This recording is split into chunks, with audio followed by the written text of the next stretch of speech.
Bueno, López, este muñeco, acá está el muñeco, el Eternauta, ya es un clásico de la historieta argentina. Se hizo hace más de 40 años y se fue transformando en un mito, ¿no? Con un personaje mitológico.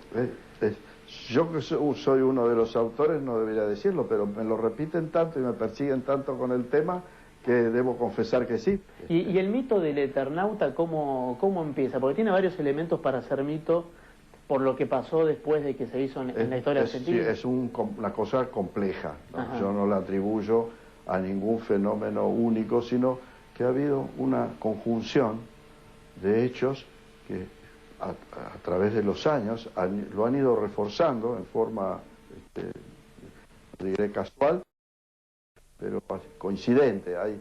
Carl Jung habla en sus memorias y en sus trabajos, el famoso discípulo de Freud, de las coincidencias significativas. Parece que en esta historia, como en otros acontecimientos de la vida, se producen ciertas coincidencias que van reforzando o llevando a los acontecimientos a un desemboque determinado. Y esto podría ocurrir que en el Eternauta se hayan asociado diversos factores para producir un fenómeno que ya no nos pertenece a los autores, sino que se ha convertido en algo colectivo, ¿no?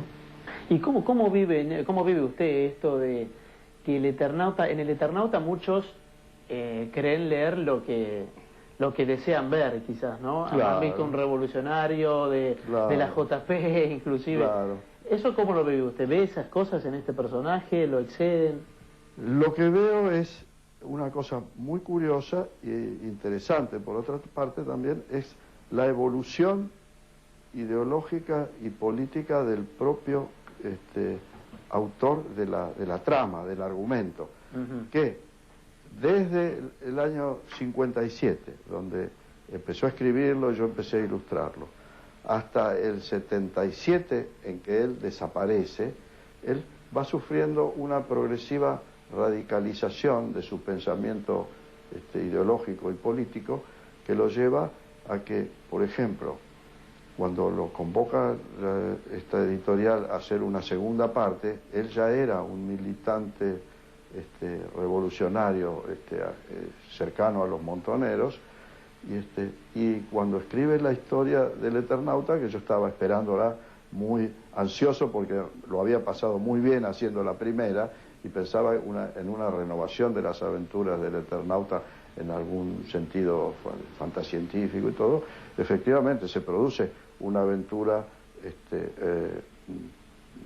del estilo y en la forma dramática y con el suspenso y la tensión con que él sabía desarrollar sus historias, pero muy ligada y comprometida con la situación política y revolucionaria que se estaba viviendo. ¿Usted se sintió defraudado por Oesterheld en ese viraje? Yo me sentí defraudado porque hoy día pienso cuáles habrán sido los motivos por los cuales él no se confió o no tuvo conversaciones previas conmigo. Tiendo a creer, para ser benévolo, de que él, embarcado en su militancia, prácticamente estaba fuera de circulación. Él trabajaba y mandaba su trabajo o se lo iban a buscar y no teníamos contacto personal. Entonces puede haber ocurrido que él no haya tenido oportunidad de tener un diálogo conmigo previo para poder ponerse de acuerdo conmigo o consultarme, porque de hecho estaba yo asumiendo una situación de riesgo, ¿no es cierto? Porque estaba compartiendo con él una posición ideológica que no era la mía. Es decir, no es porque yo fuera pro proceso militar, pero no era necesario estar en las Fuerzas Armadas o estar en los montoneros. Había 30 millones de personas en el medio que no participaban activamente de esa oposición, por más que estuvieran algunos a favor y otros en contra de ambos bandos, ¿no? ¿Y usted nunca se lo dijo? Sí se lo dije. Sí. Es decir, entonces, cuando vi que no pasaba nada, convoqué en la editorial a la gente de la editorial y dije, miren, ustedes no leen los guiones estos, digo, los leen primero antes de mandármelos a mí. Sí, digo, no han notado el sesgo político que tiene, la metáfora que se está montando.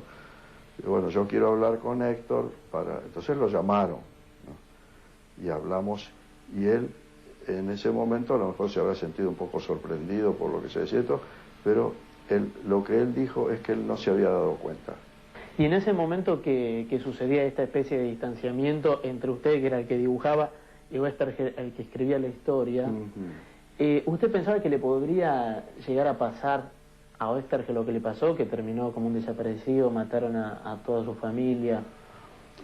Yo pensé que en algún momento le podía ocurrir. Lo que no pensé es la dimensión trágica, exagerada, explosiva del hecho.